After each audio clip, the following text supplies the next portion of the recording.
Hello friends, எல்லோரும் எப்படி இருக்கீங்க? நல்லா இருக்கீங்களா? நம்ம வீட்டில் தினமும் சில பொருட்கள் வீணாக போயிட்டு இருக்கும். ஆனால் அந்த பொருளுக்குள்ளே இருக்கிற சத்து நமக்கு தெரியாமல் குப்பைக்கு போயிடும்.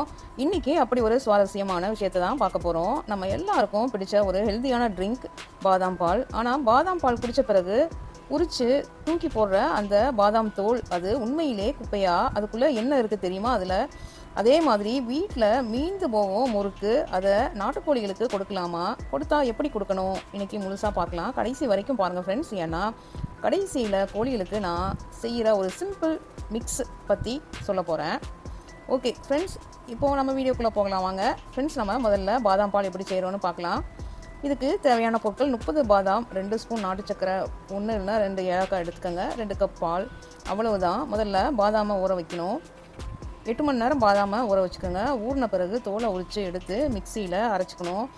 இதில் தான் ஒரு முக்கியமான விஷயம் இருக்குது. நம்ம உரிக்கிற அந்த தோலை எல்லாரும் என்ன பண்ணுவோன்னா குப்பையில் போட்டுருவோம் இல்லையா?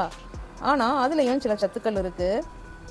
பாதாமில் முக்கியமாக நல்ல கொழுப்பு, ஹெல்த்தியான ஃபேட்ஸ் இருக்குது, புரதச்சத்து இருக்குது, நார்ச்சத்து இருக்குது, விட்டமின் இ இருக்குது, மக்னீசியம் போன்ற கனிமச்சத்துக்கள் பாதாமில் இருக்குது. அதனால தான் பாதாம் ஒரு சத்தான உணவாக பார்க்கப்படுகிறது. பால் சேர்க்கும்போது பாலிலிருந்து கால்சியம், புரதம், விட்டமின் B12 போன்ற சத்துக்கள் கிடைக்குது. நாட்டு சர்க்கரையை நம்ம சேர்க்கும்போது இயற்கையான இனிப்பும் கிடைக்குது. ஆனால் நண்பர்களே, அளவுக்கு அதிகமாக எந்த உணவும் எடுக்கக்கூடாது. ஓகே, நீங்கள் வீட்டில் பாதாம் பால் குடிப்பீங்களா? கமெண்ட்டில் சொல்லுங்கள். உங்கள் வீட்டில் பாதாம் தோலை என்ன பண்ணுவீங்க சொல்லுங்கள். இப்போது நம்ம முக்கியமான விஷயத்துக்கு வரலாம். இதை நம்ம ரெடி பண்ண அந்த பாதாம் பாலை, ஹெல்த்தியான பாதாம் பாலை நீங்கள் வீட்டிலேயே தயாரித்து குடிச்சு பாருங்கள். வெளியே வாங்கவே மாட்டீங்க, அவ்வளவு டேஸ்ட்டாக இருக்கும். இப்போது நம்ம தூக்கி போடுற அந்த தோலில் என்ன சத்து இருக்குது, பாதாம் தோலில் என்ன சத்து இருக்குதுன்னு பார்க்கலாம். நார்ச்சத்து இருக்குது, தாவர சத்துக்கள் இருக்குது, சிறிய அளவு கனிம சத்துக்கள் இருக்குது. ஆனால் ஒரு விஷயம், கோழிகளுக்கு இதை மட்டும் உணவாக கொடுக்கக்கூடாது. இது ஒரு கூடுதல் உணவு மாதிரி மட்டும் கொடுக்கலாம். எப்படின்னா, பாதாம் தோலை நன்றாக காய வச்சுக்கோங்க. கொரகொரப்பாக அதை அரைச்சி எடுத்துக்கோங்க. அதில் சிறிதளவு நம்ம கோழி தீவனமும் கலந்துக்கணும்.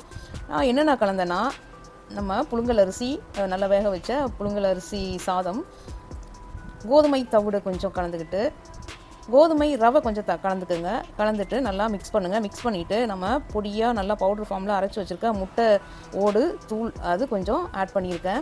இதையெல்லாம் மிக்ஸ் பண்ணி இது கூட நம்ம கொரகொரப்பாக அரைச்சி காய வச்சுருக்க அந்த பாதாம் தோலையும் அந்த பவுடர் ஃபார்மில் அரைச்சி வச்சுருக்கதை ஆட் பண்ணி நம்ம தண்ணி கொஞ்சமாக ஆட் பண்ணி நம்ம கோழிகளுக்கு கொடுக்கலாம்.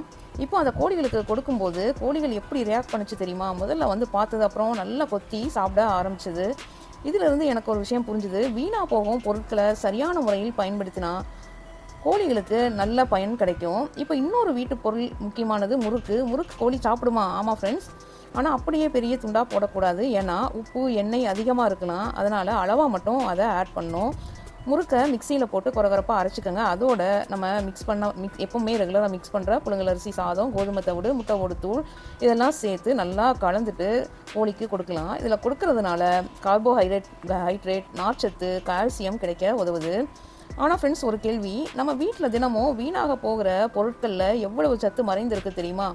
நம்ம கவனிக்காமல் குப்பைக்கு போடுறோம். ஆனால் கோழிகளுக்கு அதை பயன்படுத்திக்கலாம்.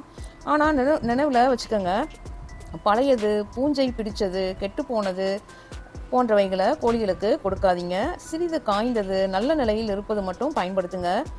புதிய உணவு கொடுக்கும்போது கொஞ்சம் கொஞ்சமாக பழக்குங்க. அப்படின்னா ஃப்ரெண்ட்ஸ், நம்ம சத்தான பாதாம் பால், கோழிகளுக்கு வீணாக போகும் பாதாம் தோல், வீட்டில் மீந்து போன முறுக்கு சரியான முறையில் மாற்றி கொடுத்தா, இதுதான் நம்ம வீட்டிலேயே செய்யக்கூடிய சின்ன சின்ன முயற்சிகள். இந்த வீடியோ உங்களுக்கு பிடிச்சிருந்தா லைக் பண்ணுங்கள், உங்கள் நண்பர்களுக்கும் ஷேர் பண்ணுங்கள். மாடித்தோட்டம் மற்றும் நாட்டுக்கோழி வளர்ப்பு, இயற்கை வாழ்க்கை பற்றிய இன்னும் பல வீடியோக்களுக்கு சப்ஸ்கிரைப் பண்ணிக்கோங்க. மீண்டும் ஒரு சுவாரஸ்யமான வீடியோவில் சந்திப்போம் friends. Happy gardening, happy chicken farming.